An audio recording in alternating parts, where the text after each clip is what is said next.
Hello student, welcome back DK sir classes. ये video class 12th के बच्चों के लिए काफ़ी इंपॉर्टेंट है क्योंकि इस वीडियो में हिंदी से मोस्ट इंपॉर्टेंट क्वेश्चन बताने जा रहा हूं जो कि बोर्ड एग्जाम 2024 में ये 5 नंबर का आएगा। आप सभी को मालूम है कि 22 फरवरी को आपका एग्जाम है 2024 का हिंदी का, और आपके पास जो है समय कम बचा है, तो एक एक टॉपिक को बढ़िया से तैयार कीजिए। आज की इस वीडियो में 5 नंबर कंफर्म बताऊंगा और ट्रिक से बताऊंगा कि आप किसी भी कवि या लेखक का जीवन परिचय कैसे याद रख सकते हैं बहुत ज़्यादा दिन तक। तो आज की इस वीडियो को लाइक और चैनल पे नए हैं तो सब्सक्राइब करके जुड़ जाइए। यहाँ पे डेली आपको मोस्ट इंपॉर्टेंट ऑल सब्जेक्ट का सभी विषयों का तैयारी कराया जा रहा है, तो जाकर के जुड़ जाइए, ज्वाइन कीजिए सब्सक्राइब करके और टेलीग्राम पे जुड़ जाइए। सबसे पहले इससे पहले मैं ये शुरू करने से पहले एक मोटिवेशन क्यूटो सुनाना चाहता हूँ। ध्यान से इसको सुनिएगा और अपने अंदर उतारना है इसको कि लहरों से डरकर नौका पार नहीं होती, लहरों से डरकर नौका पार नहीं होती, कोशिश करने वालों की कभी हार नहीं होती। नन्ही चींटी जब दाना लेकर चलती है, नन्ही चींटी जब दाना लेकर चलती है, चढ़ती दीवारों पर 100 बार फिसलती है। ठीक है, और ऐसे ही कुछ किए बिन जयकार नहीं होती और कोशिश करने वालों की कभी हार नहीं होती। तो आपके पास जो समय बहुत कम बचा है और कोशिश ऐसा करना है कि 95% ऑल सब्जेक्ट में आ जाए, तो आप इस चैनल पे जुड़ जाइए, बेस्ट तरीका से बताया जा रहा है। तो चलिए सबसे पहले ये देखिए, आपका जो क्लास 12 के बच्चे हैं ना, हिंदी में 5 का ख, जैसे कि पेपर है 2023 का, देख रहे हैं ना 2023 का पेपर है। इधर आएंगे तो यहाँ पे जीवन परिचय साहित्यिक परिचय लिखने के लिए आएगा। देखिए ये 5 नंबर प्रश्न दिख रहा है ना, ये 5 नंबर प्रश्न का ये लेखक का जीवन परिचय साहित्यिक परिचय आता है, जबकि 5 के ख में देखेंगे ये कवि का साहित्यिक परिचय देना है और कृतियां देना है, जो कि यहाँ पे सुमित्रा नंदन पंत के बारे में आज की इस वीडियो में हम बताएंगे। देख रहे हैं ना, ये 2023 के पेपर में आया हुआ है। ठीक है, चलिए इसके बारे में हम सबसे पहले बढ़िया तरीका से बताते हैं कैसे याद रखना है।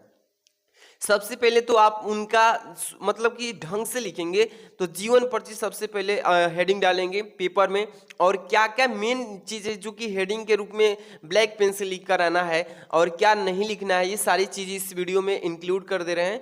देखिए जीवन परिचय हेडिंग डालिएगा और लिखिएगा सुमित्रा नंदन पंत का जन्म 20 मई सन 1900 ईस्वी को प्रकृति की सुरमय यानी क्रीड़ा स्थली जो है कुर्माचल प्रदेश के, यहाँ पे देखिए आंध्र अल्मोड़ा जिले के कौसानी नामक गांव में हुआ था। ठीक है, तो यहाँ पे क्या मेन चीज है, किसी भी कवि का जीवन परिचय, लेखक का जीवन परिचय याद कर रहे हैं तो उनका जन्म सन 20 मई सन 1900, ये जन्म सन है, इसको ब्लैक पेन से आपको लिखना है और न कि हाइलाइटर से। ये हाइलाइटर जो है ये हाईलाइट नहीं करना है पेपर में बोर्ड एग्जाम के, लेकिन ब्लैक पेन से जन्म सन को लिखना है। ठीक है, इससे एग्जामिनर इंप्रेशन उसका बढ़ता है और अच्छा नंबर एक भी नहीं काटेगा।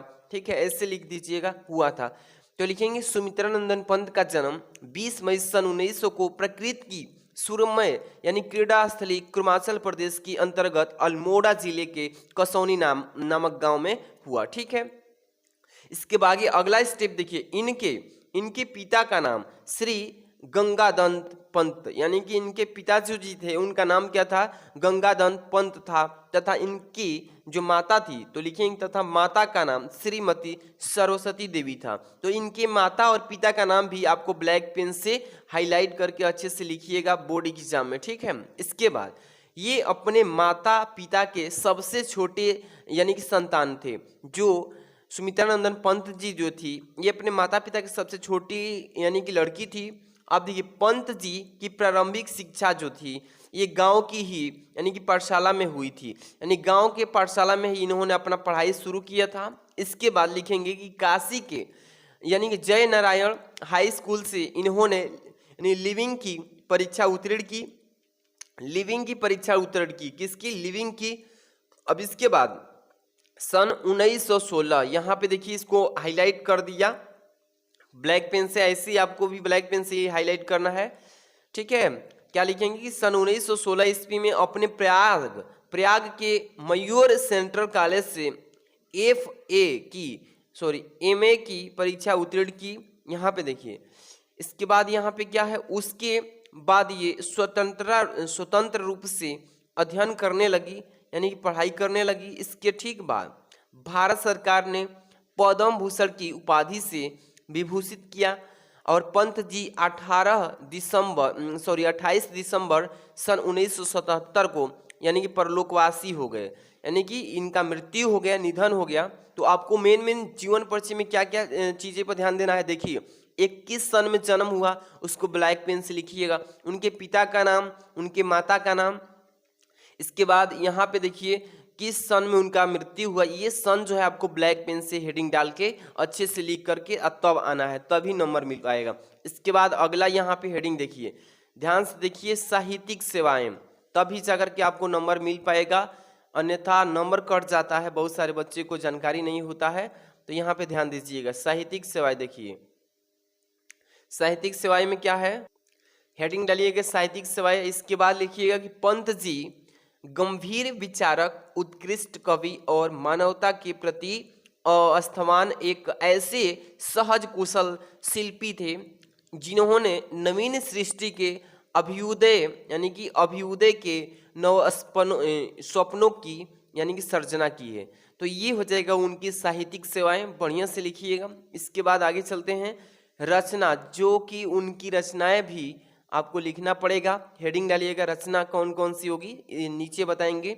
यहाँ पे समझिए, पंत जी ने अनेक काव्य ग्रंथ लिखे हैं, कविताओं के अतिरिक्त इन्होंने कहानियां, उपन्यास और नाटक, क्या क्या लिखा है कि पंत जी ने अनेक काव्य ग्रंथ लिखे हैं, कविताओं के अतिरिक्त, कविता लिखने के ठीक बाद इन्होंने कहानी भी लिखा है, उपन्यास भी लिखा है और नाटक भी, पर बहुत सारे लिखे हैं जो निम्न रूप से प्रस्तुत है, जो कि नीचे आपको दिखाना भी होगा पेपर के टाइम पे कि कौन कौन सी हैं। जैसे वीणा हो गई, ग्रंथि हो गई, पल्लव हो गया, गुंजन हो गया, युगांत हो गया, युग वाणी हो गया, ग्राम्या हो गया, कला हो गया, बूढ़ा और चांद हो गया, आदि सभी उन्हीं की रचनाएं हैं।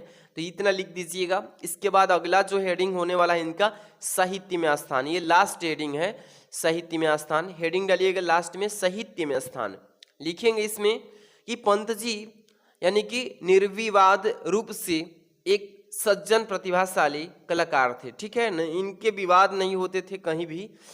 अब इनकी काव्य साधना सतत विकास अनमोखी रही है, यानी कि अनोखी रही है, मतलब कि अलग ही रही है। ये अपने काव्य के बाह्य और आंतरिक दोनों पक्षों को संवारने में सदैव क्या रहे, सचेष्ट रहे। तो आपको इतना लिखना है, जीवन परिचय जो साहित्यिक परिचय दे रहे हैं इतना ही टू द पॉइंट लिखेंगे, ठीक है। और इसका पीडीएफ भी आपको प्रोवाइड कर देता हूं, आप लोग जाएंगे ना डिस्क्रिप्शन में व्हाट्सएप ग्रुप के जुड़ जाएंगे लिंक से, और वहां पे आपको व्हाट्सएप ग्रुप में हम सेंड कर देंगे इसका पीडीएफ, ठीक है। वीडियो को लाइक कर देना, चैनल पर सब्सक्राइब करके जुड़ जाइए। आपको डेली केमिस्ट्री का और फिजिक्स का, इंग्लिश का, हिंदी का, बायोलॉजी, मैथ सभी विषयों का मोस्ट इंपॉर्टेंट क्वेश्चन और 1 शॉर्ट वीडियो आने वाली है बहुत जल्द। तो वीडियो को लाइक शेयर कर देना। Thanks for watching.